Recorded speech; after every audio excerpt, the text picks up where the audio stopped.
Midseason NHL Awards. Yeah. Well, where do you guys want to start? Got to start at the very top with the heart. Yeah. So Connor and then Connor and then Connor again. Right. Just save a couple of seats for someone else in the building. Look, I had Pasternak and Rantanen in there as well. And, where's Jack Hughes? Where you can get into all that stuff too. There can only be three. That's the answer to all those comments. But that was my case. Like Pasternak, people will say, well, he's on Boston and they're so great. Well, last time I checked, this was a few days ago when I was putting this together, he had 20 more goals than anyone else on his team. That's the biggest gap from number one on a team to number two of any team in the league. So, he's certainly doing his fair share there. And then Rantanen, what he's carried with Colorado out, I think he should be in consideration at the very least. You'd mentioned, so we were just going through your midseason NHL awards. You're talking Norris and the Norris Award. You had Erik Carlson as the first place slot.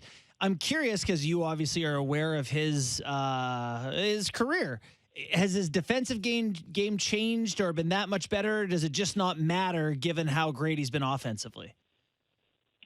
I think it's closer to the latter. Yeah. He hasn't turned into some, stud defensive defenseman, by any means. But what he does offensively obviously contributes to what he doesn't even need to do defensively. And his skating is back to what it was in the mid-2000s when he was with Ottawa. Right. And the best defenseman in the league and, up there as one of the best players in the league. Like look at the game last night, just times where he's completely controlling the flow of the game. And we haven't seen that from him, I'd say since, back in 2015, 16, those years. He's right back there. So I think he's a slam dunk number one. That's my opinion on the Norris.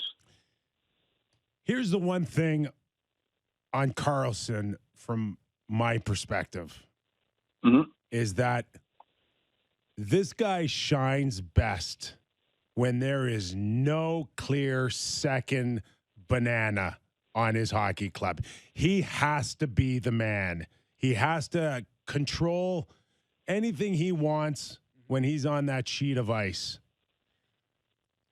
When San Jose needed him the most was when he needed to come in and share with Brent Burns, who still looks pretty darn good in Carolina. Once you get this guy in a situation with a lot of depth and a lot of egos and a lot of, plenty to spread around, I don't think he shines as bright. And Mike, last time I checked, since I was 7 years old, no matter how crappy a hockey team is, somebody's got to lead them in scoring. Yeah. That's all right. So the Burns thing was interesting because they want the puck a lot, and they both have the puck a lot. They want to play on the first power play. I think there was a lot of overlap there, which makes it tough. And then it's like, well, do you split them on the power play, or do you have those two guys both at the top? And it never really seemed to figure out a great balance. You put Burns with someone like Jacob Slavin, great complementary piece to what Burns has, right? That makes, I think, even intuitively, and we see on the ice, more sense. I don't know, like when Carlson was kind of doing his thing, that year that Ottawa went to the conference final very unsuspectly. He was the man. He was the man, but he was the man on a team with, good players as well. Like, Mark Stone was there. And in terms of the blue line, you're right. He was the man. Yeah. So I'd say that's fair. He played, who did he play with? Mark Mathot back then. Defensive defenseman, knew how to complement Carlson really well. So I don't disagree with you, but is that a bad thing? No, it's not. But we've never seen him in a position to thrive. And I don't know. I mean, come on, let's be honest. The year they got within one game, I guess, of a conference final, they were the underdogs. They were the team that no one expected to be there. For me, I was really disappointed in what I thought should have been maybe the cherry on top of a sundae for the San Jose Sharks when he signed there, when he surprised a lot of people in signing there. I thought he was the missing piece. Yeah. Well, while we're on D, unless we're still... Yeah, no, we're good. Okay, We're good. Well, on D, I want to talk about Owen Power, who's a guy who you had second on your Calder list. He's an interesting guy to me because the Calder so often is like, here's a guy who had the most points, give him the award. But Power's playing, 22 minutes a night on a team that's pushing for a playoff spot that had been a cellar dweller? Is there some analytics, or is it just you seeing how his impact on the Sabres that make you like him that much? Yeah, well, both of it. Like you said, the ice time is huge on a team that's competitive. He was about 3 minutes more per game than any other rookie this year. We're just talking about rookies. Right. His poise with the puck, he doesn't turn it over, is exceptional for a young defenseman. I think there's a little bit more that I would value in a guy playing that position, and doing it as well as he is incredibly impressive. So Power to me is slam dunk top three, and getting pucks out, not turning them over, contributing offensively, possessing it in the O zone, all things that are kind of hallmarks of good defensemen. He's doing it at in a lot of areas top 60, top 50, top 30 among all defensemen already, and tops among defensemen that are rookies. So for me, just even kind of the traditional test alone is enough of what he's doing for that team in the role that he's in. And you talk about defense, or points, when you look at rookies, I think a lot of people can just look at Matty Beniers and say, well, goals and points, that's why he's number one. What Matt Beniers does as a rookie away from the puck is exceptional already, getting to loose pucks and blocking passes and being disruptive and back checking. Like he's already looking like he's going to be a terrific 200-foot all zone centerman. Again, you guys could speak more to that, of how impressive that is of a rookie playing center in the NHL to be that good off the puck already.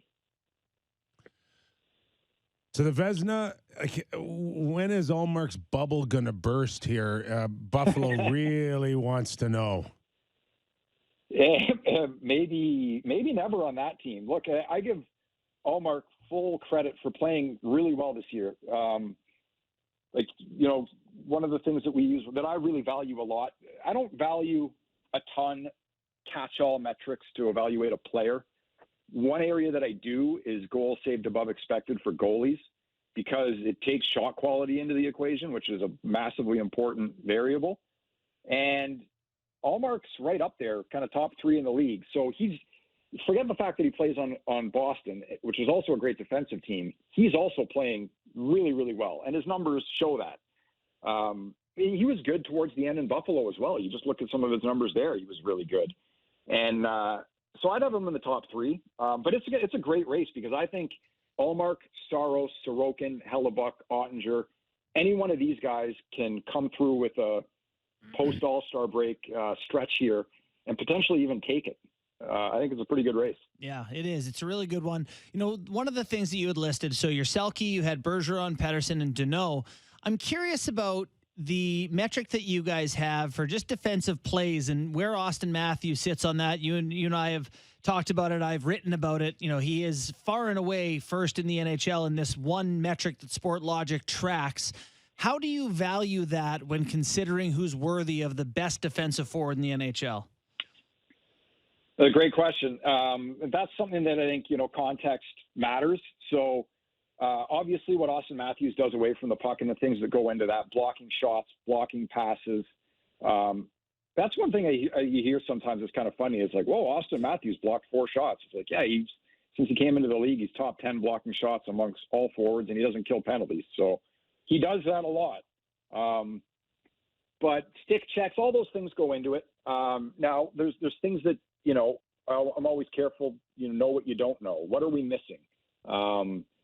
The path that a guy takes on the ice to get to a certain spot. There's things that we're starting to learn but don't have huge samples on that would go into being good defensively and aware. Like Patrice Bergeron, beyond everything that we know about him and can quantify, there's more out there that we're going to know as technology gets better and we keep going with this.